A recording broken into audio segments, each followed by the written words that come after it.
News 4 starts right now. New developments today on how the coronavirus will impact your everyday life. The decisions handed down today about your taxes and your student schooling. Many Americans facing financial uncertainty. Right now, the best resources to take advantage of right here locally during unemployment. Thanks for the company and welcome to News 3 at 4. I'm Barbara Ciara. Tonight, we continue our coronavirus coverage, and let me begin by saying we are wishing you hope and good health. Now let's take a look at the new updated number of coronavirus cases. Across the country, there are now more than 13,000 confirmed cases. In North Carolina, the number of cases upticked to 137.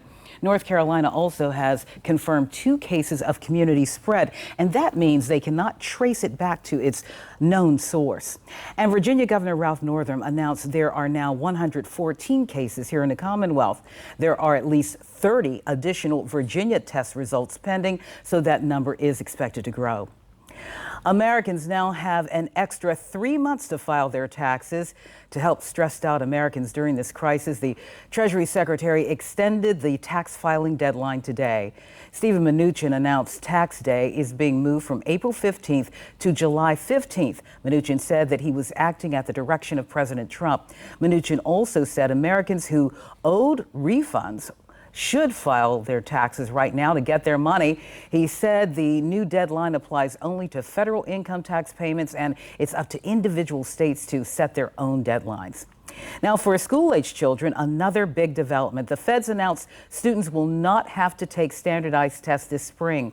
Today, the government approved the waivers for federal testing to states who request them because of COVID-19. The Virginia Department of Education has already applied for this waiver. And now to Virginia, where the governor expressed his concern about the impact the virus is having on everyday life here in the Commonwealth. Governor Northam said that he and his team are doing everything they can to help the people of Virginia, and he asked neighbors to check on neighbors. But I know that this is hard on people's morale. It is very, very stressful. It is scary. We are all experiencing big, unwanted changes, and we don't know how long this will all last. Putting on my doctor's hat for just a bit, for many people, this increased stress can exacerbate underlying health conditions. It can bring increased depression and anxiety and the risk of domestic violence. People may deal with this by abusing alcohol or drugs. President Trump announced today that the countries that border the U.S. to the north and to the south will be temporarily closed. Only essential travel will be permitted between Mexico and Canada. The president said the move will not impede lawful trade and commerce. Furthermore, Mexico is taking action to secure our own southern border and suspend air travel from Europe. So we're coordinating very closely the air travel going to Mexico and then trying to come into the United States. The actions we're taking together with our North American partners will save countless lives. U.S. Secretary of State Mike Pompeo told reporters today that both countries agreed to restrict non-essential travel. Thousands of people cross the U.S.-Mexico border daily for work, school, and other activities. For seniors, limited contact with loved ones can be especially isolating. So an assisted care facility in North Carolina is coming up with ways to keep their residents connected.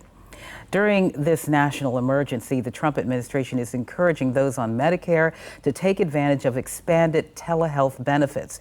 Previously, this was only available to those in rural areas. The Centers for Medicare and Medicaid Service Administrator told News 3 on a teleconference this afternoon that the move is helping to keep those in vulnerable situations safe. If you consider the implications of this, perhaps an elderly diabetic patient needs a routine checkup. And before this, they would have to venture outside, risk exposure to the virus, and now he can receive care from the safety of his own home. Or perhaps the Medicare recipient is experiencing moderate flu-like symptoms, and instead of leaving the house and sitting in a waiting room full of other vulnerable people, he too can receive advice from his doctor at home. The Virginia Employment Commission is being overwhelmed with people being laid off, according to officials. And reporter Margaret Kavanaugh spoke to the Hampton Roads Workforce Council CEO and talks about how they're being impacted. Jeff Reynolds says he just got laid off. We were paying in a hotel and the job got shut down. He says it's stressful and he's not alone. Like a lot of people, I'm kind of Scrambling to figure out what he's going to do and turning to places like the Hampton Roads Workforce Council for help. The website for the Virginia Employment Commission has been overwhelmed. They're seeing thousands and thousands upon thousands of people going into their website or through their calls. Some wait times have been as high as 2 hours. Hampton Roads Workforce Council CEO says the retail and hospitality industries have been hit the hardest. And we saw several people trying to get into the Virginia Career Works Center in Norfolk. That's just one of their several locations. The doors are locked at all of their locations around Hampton Roads. We're waiting till this crisis passes, continuing to do everything online, and then we're going to strategically reopen centers as it becomes necessary and possible to do. The doors are closed, but the phones are working. The CEO says there are a ton of resources online. He says these are the steps to take.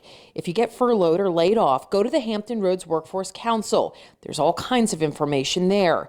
You'll need to register for unemployment and sign up for Workforce Connections, which is actually where you can tell them you're a job seeker, you're looking for a job, and we can make those connections between the two. I'm going to go home and apply online, which is what I was told to do, and just keep going. You got to do what you can. We're a resilient region who can bounce back from this. So I'm very encouraged of how the partners have come together, how the state and the Commonwealth is working with us here at the local level to make sure we have the resources here to help the individual, to help the employer, to help get us through this crisis. Trying to get people back to work and through this crisis. I'm Margaret Cavanaugh for News 3.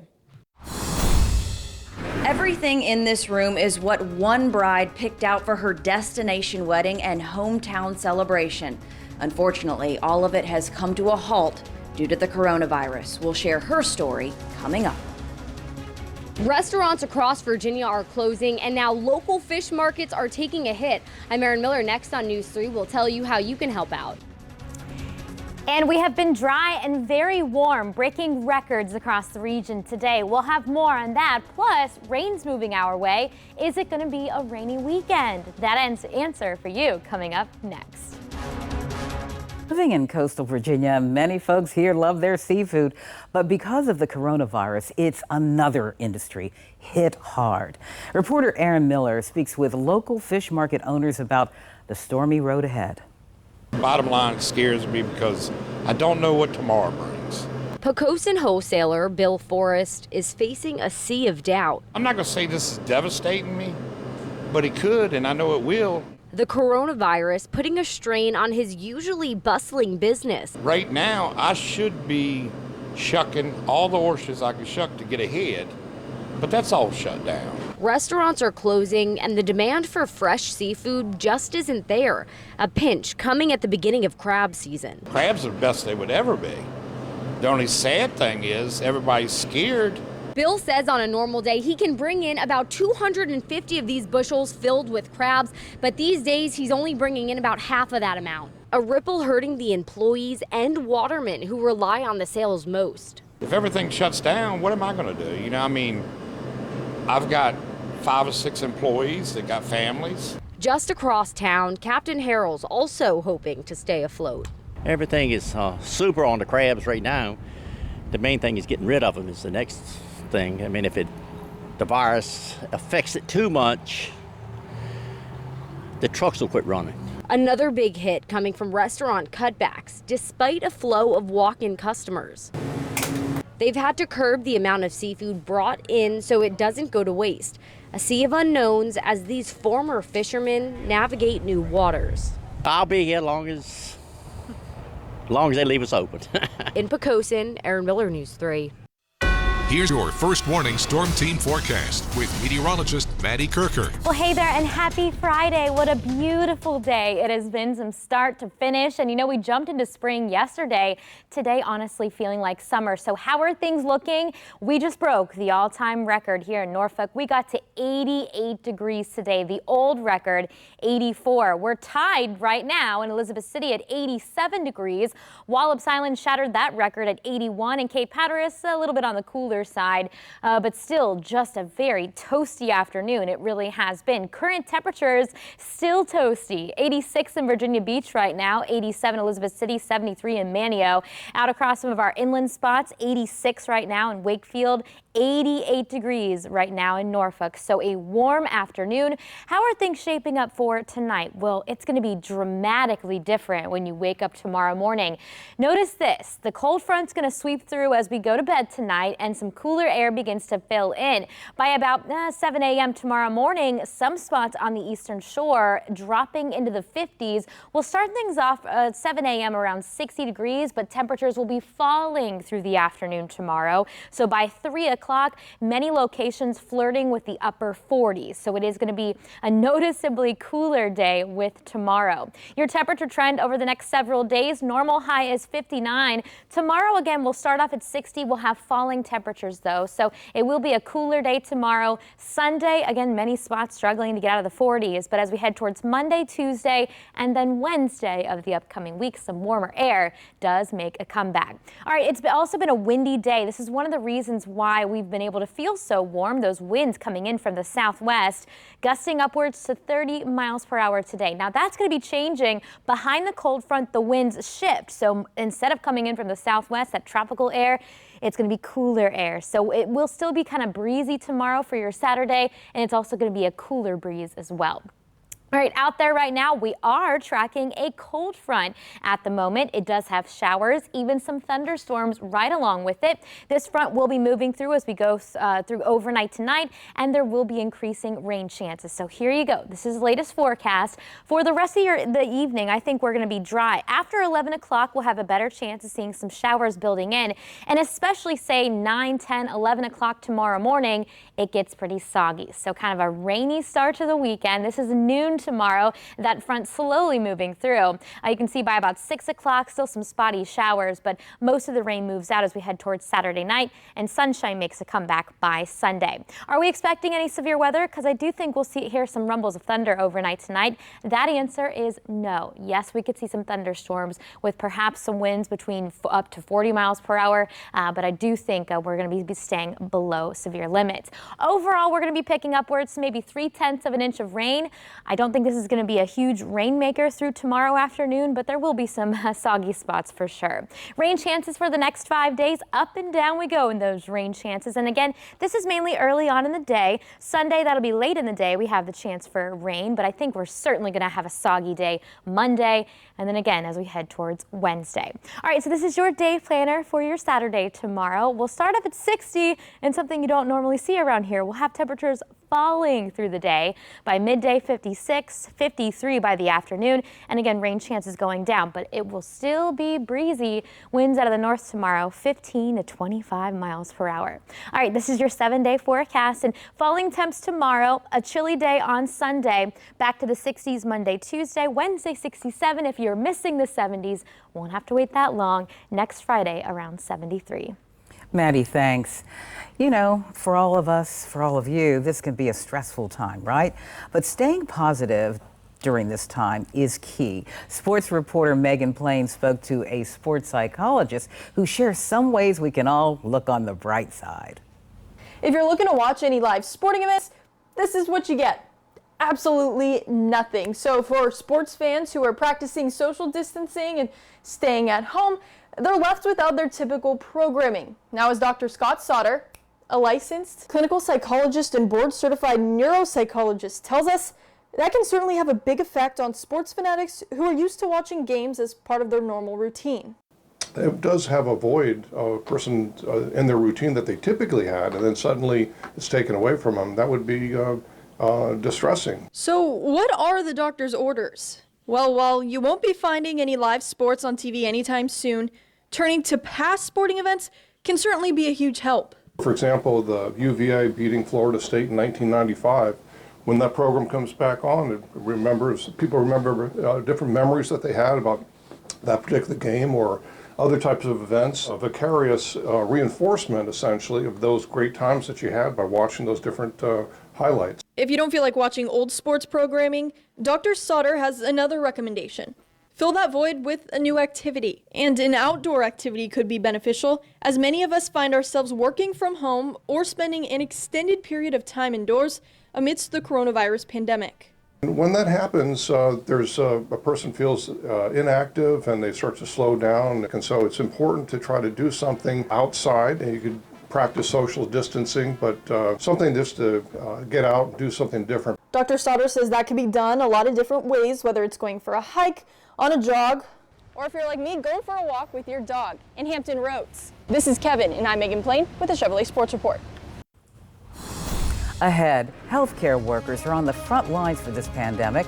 The access they're offering to our veterans and their families so they can get tested. Local base is taking action to limit access and stop the spread of the virus. Today, Joint Base Langley Eustis says that they are now limiting base access to official business only. These changes are for both Langley and Fort Eustis. It goes into effect at midnight tonight. This includes access to the commissary, base exchange, hospitals, child development centers, and pharmacy. All visitor and guest passes have been suspended until further notice. It is now possible for active duty military and their families to get screened for coronavirus without leaving their car. It's part of a new drive-up triage effort that just started at Naval Medical Center, Portsmouth. Congresswoman Elaine Luria visited the operation and spoke with News 3 reporter Anthony Sabella. The Naval Medical Center's new car triage is set just outside the main building here. It's going to run from 10 in the morning to 7 at night every single day. It's all about reducing foot traffic inside the emergency department. People with those typical emergencies can still visit the ER, but patients looking to get screened for COVID-19 come here. You have to have the symptoms though: cough, fever, and trouble breathing. Criteria also includes a history of travel and believed contact with another coronavirus case. The Naval Medical Center staff will check patients in, then they'll be triaged, evaluated, and a licensed provider will then treat them. All of this without even having to leave the car. The hospital says not everyone will actually be tested for coronavirus, though. Doctors will decide if testing is needed on a case-by-case basis. Congresswoman Elaine Luria stopped in earlier this morning to get a look at the operation. Like any Navy or military thing, it's very organized. They've got a whole system set up. They have 2 separate sections to drive up to park. They have medical equipment out there to take people's temperatures, to provide over-the-counter medicine. If people do have cold-like symptoms, then they don't need to be treated or tested immediately for COVID. They really seems like they've thought through it all.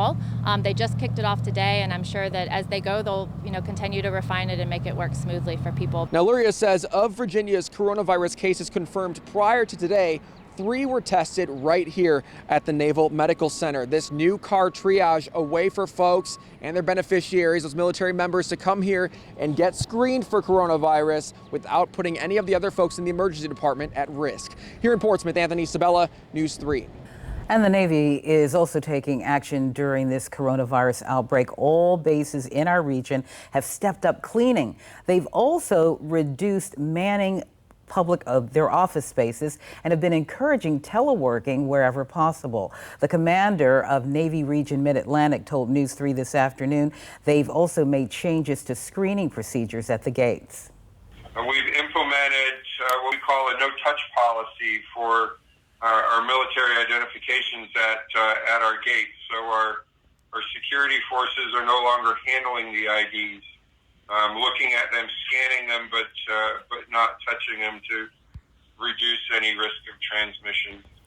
And there have also been changes to the dozens of Navy ships that call Hampton Roads home. Medical personnel are screening sailors before they can come onto ships, and any sailor showing symptoms is being denied access. Okay, guess what a local pizza shop is doing to stay in business and to stay safe during this global pandemic? We're going to talk about that. Here's how it works. The delivery driver will place your pizza by your door and then step back at least 6 feet. The customer will then sign the paper receipt. General Manager Jason Gorman says that pen is sanitized before and after each use. The customer then takes the pizza inside and the delivery driver steps up to collect the receipt. We've never had to do anything like this before, but times have changed. We're basically doing what we can to maintain staying open. If you're interested in no contact delivery, just order online or on the app and write no contact delivery in the special instructions box. The wedding vows will have to wait ahead. Hear from a local couple who's just one of the many people who've had to postpone their special day during this pandemic. Your first warning storm team forecast with meteorologist Maddie Kirker. Hey, it's great to see you. Happy Friday. What a beautiful day it has been. We have been so warm across the area today. Maybe you've been out and about on your back deck. Maybe you're taking your precautions, of course. Temperatures got into the upper 80s today. The south side of Hampton Roads, 86. You can see our camera kind of shaking here because winds today really coming in from the southwest, 24 miles per hour currently, gusting upwards to 33. So not only has it been warm, it has also been very windy. How are we stacking up so far? Take a look at this. High temperatures so far today. 87 Elizabeth City, 87 in Suffolk, Norfolk 88, Virginia Beach coming in at 86. Now these are typical high temperatures that we see at the beginning of July, certainly not the middle of March. So we are way above normal for this time of year. Again, some spots getting close to touching 90 degrees today. All right, so what we're expecting tonight, the whole reason why we got so warm is a cold front's about to move through. It is going to give us the chance for some showers, as you can see, as we head towards the early part of tomorrow morning through tomorrow afternoon. I think that'll be the highest chance of rain. So your forecast for tonight, we will be seeing falling temperatures and some showers and some thunderstorms. Not expecting severe weather, but are we expecting any more rain for the weekend? Plus, how much cooler will it be Sunday? That's coming up in my full forecast in just a few minutes.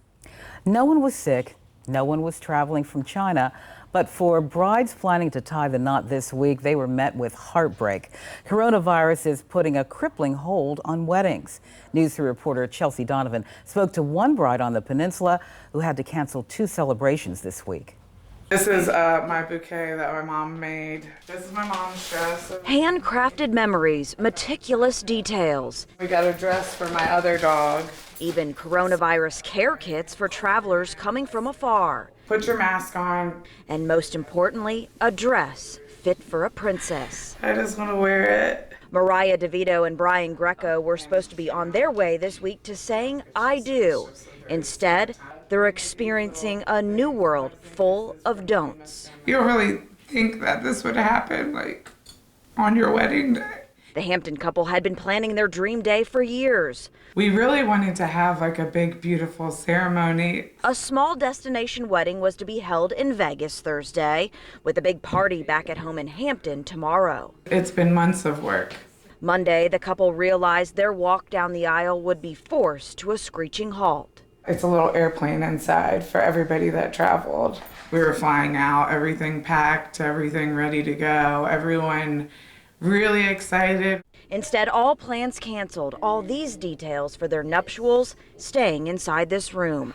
Every day I wake up, I'm like, I just want to be married. Like, that's all I want. I just want to be married. Sadly, they can't even head to the courthouse to get married. Another wedding woe. It's like every day there's something that reminds you of it no matter what. Luckily, they've been dealt a good hand in terms of refunds, and most important of all, I'm extremely thankful we didn't get out there and get stranded and have everybody with us, that everybody is still safe and at home and comfortable and nobody's sick. I'm Chelsea Donovan for News 3.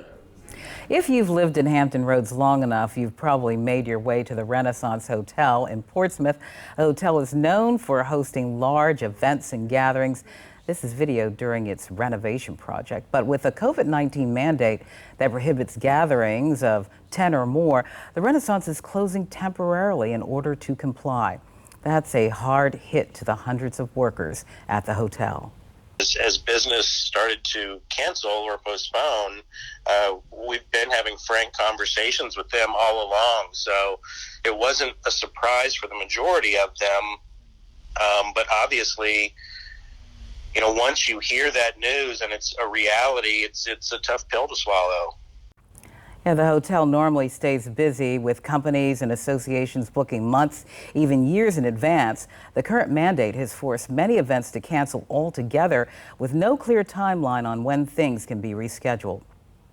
More retailers are temporarily closing stores to prevent the spread of the coronavirus pandemic. TJX, the parent company of TJ Maxx, Home Goods, and Marshalls, says it is closing all of its stores and stopping online sales due to the pandemic. Kohl's also announced it will close all of its stores until at least April 1st to try to help slow the spread of the virus. Kohl's follows in the footsteps of other department store chains like Macy's and Nordstrom in making the move. Oh, some good news to report today. With millions of people staying at home right now, we'll discuss the positive impact the pandemic is having on the environment. Okay, here's some good news for consumers. Gas prices dropping below $2 a gallon. Right now, the national average is $2.17. That's the lowest it's been since December 2016. And right now, the average price for a gallon in Virginia is $1.99, and in North Carolina, 1 cent lower, $1.98. And experts think this trend will continue, with some places likely to see prices closer to $1 in the coming months. You know, scientists are saying the pandemic is having a positive side effect on the environment. Take a look at the radar imaging that you're about to see on the screen. It's showing a dramatic drop in air pollution over China. Cindy Palm reports on the other side effects we're seeing around the world. The world-famous canals in Venice are usually teeming with tourists in gondolas. But now that the Italian government closed the country to visitors and told residents to stay home to slow the spread of COVID-19, the usual murky waters have turned crystal clear. The canal is definitely clearer, this resident says. Small fish can even be spotted swimming beneath the surface. Pollution is dropping rapidly in cities around the world. In New York, researchers saw carbon emissions from cars and trucks fall nearly 50% compared to this time last year. How surprised were you about this drastic decline in pollution? So we were really surprised. That's happened over the past week. It will be interesting to see if that continues. In China, satellite images show a 40% drop in air pollution in major cities after authorities issued travel bans and closed factories. I think a lot of people only now appreciate how clean cities can be. And it's up to us to demand what we want from our governments in coming back to want to keep it clean. But climate analysts warn the dip in pollution is likely temporary. As the outbreak gets more under control and economic activity continues to comes back up, we'll see these emissions rise again. But for now, experts say the positive news about pollution may be one of the only silver linings to the growing pandemic. Cindy Palm, CBS News, London. A handful of senators, including one from North Carolina, are accused of selling stocks just before the coronavirus crisis. Ahead, their response and calls for their resignation. And we have some developing news local tonight, not related to the coronavirus outbreak. A police-involved shooting in the city of Virginia Beach. Officers say they were helping Norfolk police arrest someone on a felony warrant. It happened just before noon today on 35th Street near the oceanfront. Police say shots were fired and the suspect was hit. Officers began rescue efforts right away, they say, but the suspect died at the scene. A handgun was found near the person, according to police. No officers were hurt, and the suspect's name will not be released pending the investigation. Here's your first warning storm team forecast with meteorologist Maddie Kirker. All right, we're taking a live look outside right now at the Virginia Beach oceanfront. Hopefully people are staying at a safe distance, 6 feet away from each other. But if you take a look here, it is getting packed out there. Of course, temperatures way above normal for this time of year. Here's how today is stacking up for the entire month of March. Today so far, 88 degrees. That's a typical temperature for the first week of July. So we are way above the normal, which is around 59. This obviously makes it the warmest day of the year thus far. Temperatures currently across the area, the south side of Hampton Roads still sitting at 88 degrees. In North Carolina, 87, and across the peninsula, still toasty at 85. Now, the good news is if you're going to be out and about, maybe doing a nice little stroll, we're talking about feels likes vary the same. So we don't have that big humidity. It's almost a dry heat as you're out there this afternoon. Winds right now still kicking, coming in at 23 83 miles per hour. Now, temperatures are going to be taking a dive when you go to bed tonight. I want to show you this. This is by tomorrow morning, say 7 a.m. We'll be waking up in many spots in the 50s, right around 60 for the south side, inland Virginia, and the Outer Banks. But through the afternoon tomorrow, the opposite direction, we will see falling temperatures. So by 3 o'clock, around 50 degrees for the majority of the area. And that's kind of how things are shaping up for the weekend. It is going to be kind of a chilly weekend. I know today's nice and toasty. By the time we reach Sunday, a lot of spots will be in the upper 40s to near 50. But early next week, we do warm back up to near 60 both Monday and Tuesday, upper 60s by Wednesday. The whole reasoning for why we got so warm today is we're having that warm air surging in from the southwest out ahead of a cold front. This cold front has showers, even some thunderstorms along with it. And this is the rain that'll be moving into our backyards overnight tonight through tomorrow morning. But at least for the rest of the afternoon and into the evening, we are going to be staying dry on this Friday. By about 11 o'clock, that's when the rain begins to move in, say right along the I-95 corridor. Much of Hampton Roads begins to see the rain around 5 o'clock, and you can see it really beginning to pick up in intensity, at least some of that heavier rainfall around noon tomorrow through about 5 o'clock. We will be seeing those scattered showers. Also to point out, winds will be shifting to more out of the north, so it is still going to be breezy tomorrow, but it's going to be a cooler breeze, not that tropical air that we've been feeling today. Very important note, since we're talking thunderstorms, will any of them be severe? At this point, this cold front kind of losing its energy. So overall, we're not expecting severe weather, but some of the storms could have some gusty winds, and that's it if we do see a thunderstorm. Most of this is just going to be showers. Your rainfall forecast, we're looking at maybe picking up 3/10 of an inch of rainfall with the rain that's moving through tonight through tomorrow. So not very much in the way of rainfall with this either. But we are expected to pick up even more rain into early next week. Monday, looking to be kind of a soggy day. Also on the radar for some rainy conditions will be this upcoming Wednesday with a 50% chance of rain. All right, so as you're making your plans for your Saturday, we'll start things off mild around 60. It'll be soggy as well. By midday, we'll be in the 50s, falling to the low 50s by the afternoon. It's also going to be breezy, those winds out of the north between 15 and 25 miles per hour. Let's take a look at your 7-day forecast. And we are going to see the coolest day of the next 7 on Sunday with a high of 50. We're back to 60 both Monday and Tuesday, upper 60s by Wednesday. And I think we're going to finally see a drier pattern setting up by Thursday and Friday of next week. Maddie, thanks. You know, small businesses are trying to make the most of these difficult times. A great concern and question is, what is best for